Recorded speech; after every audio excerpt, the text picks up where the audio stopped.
Time now for another edition of Coach's Corner here on Crusaders TV. I'm here with Crusaders GM and head coach Tim Fragle. Tim, we've reached the halfway point of this year. You guys have played 30 games.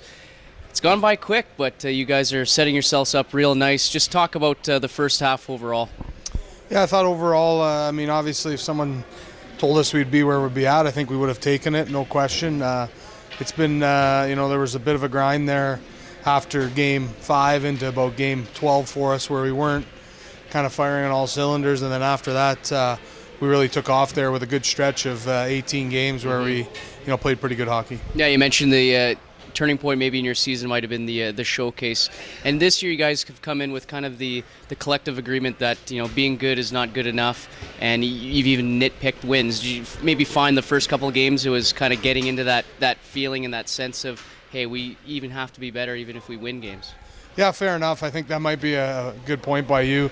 I think it was just the case where we're at a point as an organization where we just want to take that next step and can't be satisfied. And even throughout the 17 games where we didn't have a regulation loss, the message was still, don't be satisfied. Let's get better every day. Let's continue to tweak and get better as a team. Let's do a little grading system, I guess. I'll ask you about all positions, and you give me a grade letter. Up front, forwards, you're one of the highest scoring teams in the league right now. Yeah, I think we would be right up there in terms of depth, in terms of production throughout our lineup. So, you'd have to probably go with a B+, I guess. Pretty happy with our forward group, getting contributions from throughout.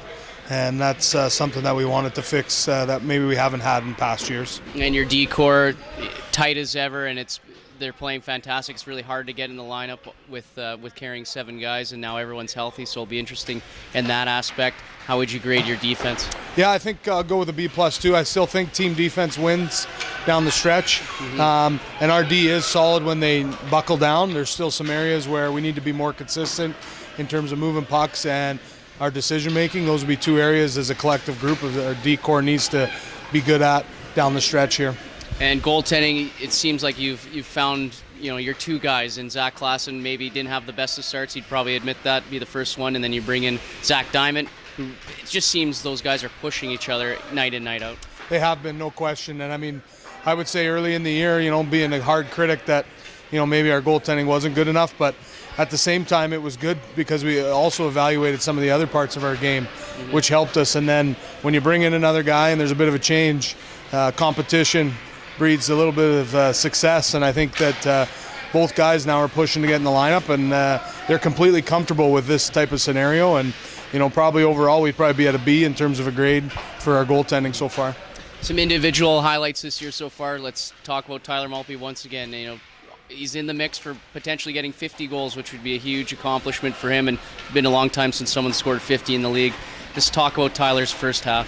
Yeah, Tyler's first half has been real good. I think one of the things the other day, we looked at the type of goals he's scoring, and that's the unique thing about him. As a big guy, you think he's just going to score around the net, but he can score off the rush, he can score on the power play, he can tip and screen, he can drive pucks off the goal line. He scores a lot of different ways.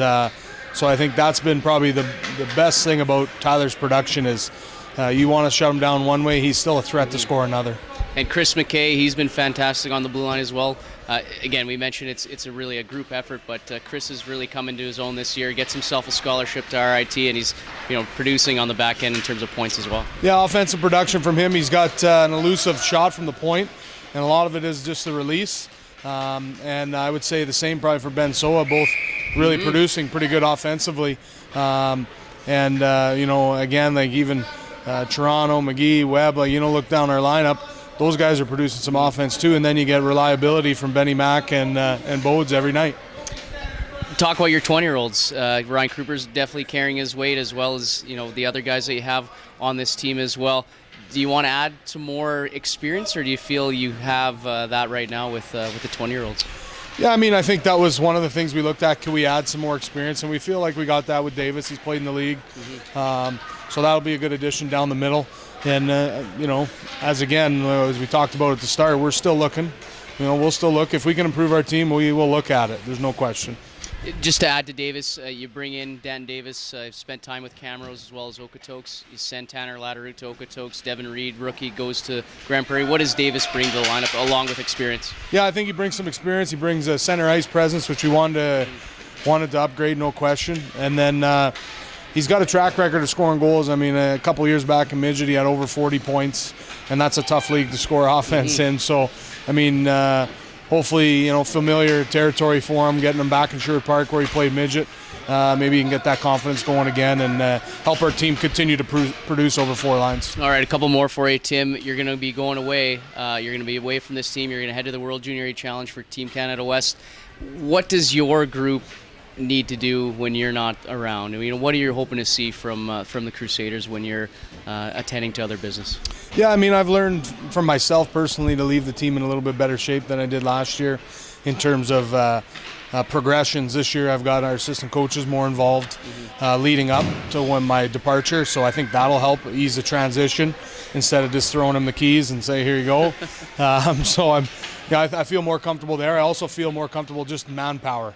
Having Wendell, Sean, and Adam, 3 guys on board, I think that'll help exceptionally. Kind of left Scott, by himself last year, which wasn't fair to him. So I've learned from my mistakes too. So I think that alone will help us have better success when I'm away. And looking ahead to the second half, obviously you guys want to get home ice. Do you feel, first place can still be within reach? I do believe it is, but you got to win head-to-head. You got to win head-to-head against the teams above you. If you can't do that, then you won't get it. So I do believe home ice is something that's in our grasp. It's in our control. And in terms of getting that first place spot, I mean, you're going to have to play real good hockey down the stretch, which, if we can do that, then we're deserving. In our division, if you can get a bye in the first round, I mean, it's a pretty big advantage. We've seen that the last couple of years. Well, the Crusaders with 21 wins through the first half. Tim, thanks a lot. We'll talk to you in 15 games. Thank you.